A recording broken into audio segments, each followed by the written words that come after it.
Assalamualaikum warahmatullahi wabarakatuh. Saya Puspa Kumalasari, MPM 18160100 dari Prodi PGSD 6C.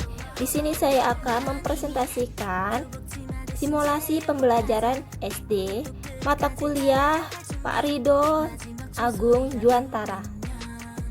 Baiklah, konsep pembelajaran mikro. Yang pertama, hakikat pembelajaran mikro atau simulasi. Micro teaching adalah salah satu pendekatan atau cara untuk melatih penampilan mengajar yang dilakukan secara mikro atau disederhanakan dalam waktu dan akomodasi yang terbatas atau miniatur mengajar. Yang kedua, tujuan dan manfaat pembelajaran mikro. Tujuan pembelajaran mikro dalam upaya memfasilitasi mahasiswa, calon guru atau guru ya untuk menguasai dan memiliki kompetensi yang diharapkan. Manfaat pembelajaran mikro sebagai salah satu pendekatan pembelajaran dalam rangka mempersiapkan dan meningkatkan keterampilan mengajar.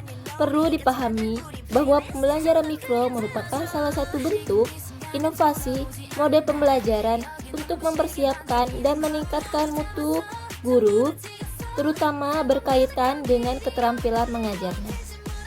Yang ketiga, karakteristik pembelajaran mikro.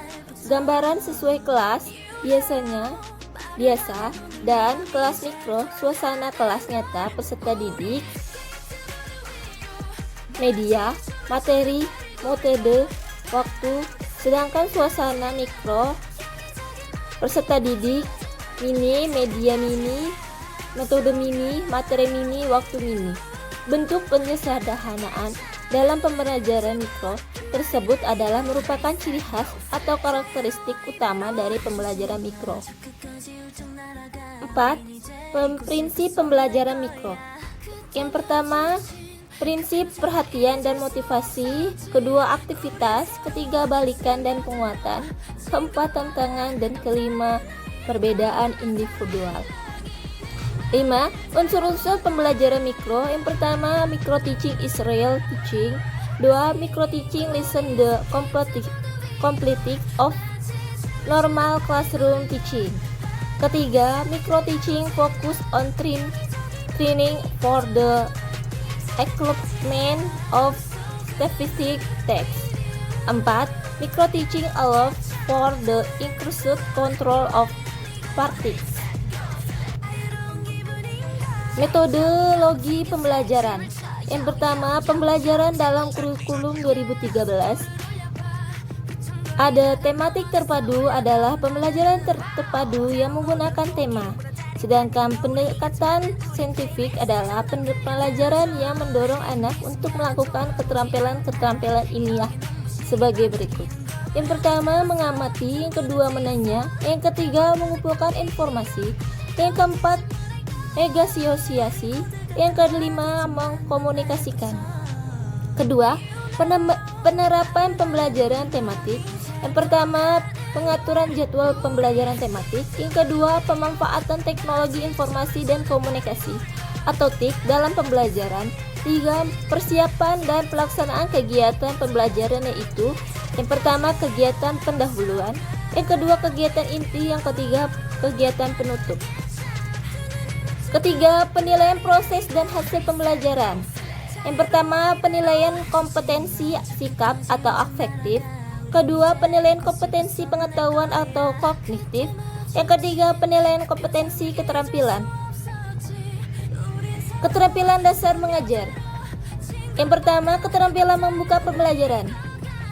Membuka pembelajaran atau set education adalah kegiatan yang dilakukan untuk memulai pembelajaran, seperti kita yang sering saksikan dalam kegiatan sehari-hari. Misalnya kita sering mendengar ada acara pembukaan, yaitu kegiatan mengawali sebelum memasuki kegiatan pokok atau pembelajaran. Hal-hal yang harus dicermati sasaran dalam kegiatan membuka pelajaran, yaitu yang pertama, menciptakan suasana siap mental. Yang kedua, menimbulkan perhatian siswa. Yang ketiga, menarik perhatian siswa dalam pembelajaran. Yang keempat, menumbuhkan motivasi belajar siswa. Yang kelima, membuat acuan. Yang keenam, membuat kaitan kompetensi. 7, orientasi. 8, melakukan apresiasi. 9, memberikan motivasi. Dan ke-10, menyampaikan tujuan pembelajaran pada pertemuan yang sedang berlangsung. Yang kedua, keterampilan mengelola kelas. Yang pertama, proses pengolahan lingkungan. Yang kedua, interaksi antara siswa dengan lingkungan. Yang ketiga, mencapai tujuan pembelajaran. 3. Keterampilan menggunakan media atau alat. Yang pertama, media audio. Kedua, media visual. Ketiga, media audio visual. Tujuan dari menggunakan media atau alat pembelajaran yaitu: 1. Agar proses pembelajaran yang sedang berlangsung dapat berjalan dengan tepat guna dan berdaya guna. 2. Untuk mempermudah bagi guru dalam menyampaikan informasi materi kepada peserta didik. 3. Untuk mempermudah bagi peserta didik dalam menyerap atau menerima serta memahami materi yang disampaikan oleh guru. 4. Untuk mendorong rasa keinginan peserta didik agar mengetahui lebih banyak dan mendalam tentang materi atau pesan yang disampaikan oleh guru. Kelima, untuk menghindari salah pengertian atau salah paham antara peserta didik yang satu dengan yang lainnya terhadap materi atau kesan yang disampaikan oleh guru. Keempat, keterampilan menjelaskan. Yang pertama, mengorganisasikan isi pembelajaran. Yang kedua, menunjukkan hubungan. Yang ketiga, sebab akibat. Yang keempat, antara yang diketahui dengan yang belum diketahui. 5. Keterampilan variasi stimulus. Yang pertama, terciptanya proses pembelajaran yang menarik dan menyenangkan bagi siswa.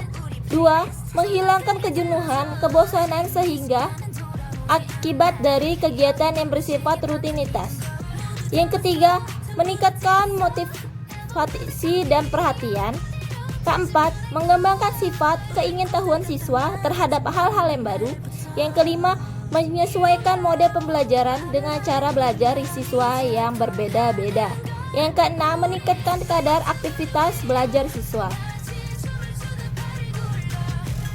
6. Keterampilan bertanya. 1. Agar memusatkan perhatian dan membangun motivasi peserta didik terhadap masalah atau isu-isu pokok pembelajaran. Kedua, agar membangkitkan rasa ingin tahu sehingga dapat mendorong peserta didik untuk mencari dan menggali sumber-sumber pembelajaran yang lebih luas dan bervariasi. Yang ketiga, agar memberi kesempatan bagi peserta didik untuk mendemonstrasikan pendapat atau pemahaman yang dibentuknya. Keempat, agar terbiasa menanggapi pernyataan teman atau pernyataan guru. Kelima, untuk mengstrukturkan tugas-tugas dan kegiatan belajar sehingga proses pembelajaran dapat berlangsung dengan efektif. Ketujuh, keterampilan memberi penguatan. 1. Untuk meningkatkan perhatian peserta didik. 2. Untuk membangkitkan dan memelihara motivasi belajar peserta didik. 3. Memudahkan peserta didik belajar. Keempat, menumbuhkan rasa percaya diri pada peserta didik. 8. Keterampilan membimbing diskusi kelompok. 1. Memusatkan perhatian. 2. Menjelaskan masalah urutan pendapat. 3. Menganalisis pandangan siswa. 4. Meningkatkan urutan siswa. 5. Menyebarkan kesempatan berpartisipasi. 7. Menutup diskusi. 9. Keterampilan mengajar kelompok kecil dan perseorangan. 1. Mengidentifikasi tema pembelajaran. 2. Mengorganisasikan. 3. Memberi kulminasi. Keempat, mengenal secara personal. 5. Mendorong peserta didik untuk menyelesaikan tugas belajarnya. 6. Mengembangkan bahan belajar mandiri. Ke-10. Keterampilan menutup pelajaran. 1. Meninjau kembali atau mereview. 2. Menilai evaluasi. 3. Mengorganisasikan kegiatan. 4. Menyimpulkan kesimpulan. 5. 5. Mengadakan konsolidasi. Keenam, tindak lanjut. Sekian presentasi yang saya sampaikan. Apabila ada kata-kata yang kurang jelas, saya mohon maaf. Wassalamualaikum warahmatullahi wabarakatuh. Jangan lupa di like, komen, dan subscribe. Oke, terima kasih. Wassalamualaikum warahmatullahi wabarakatuh.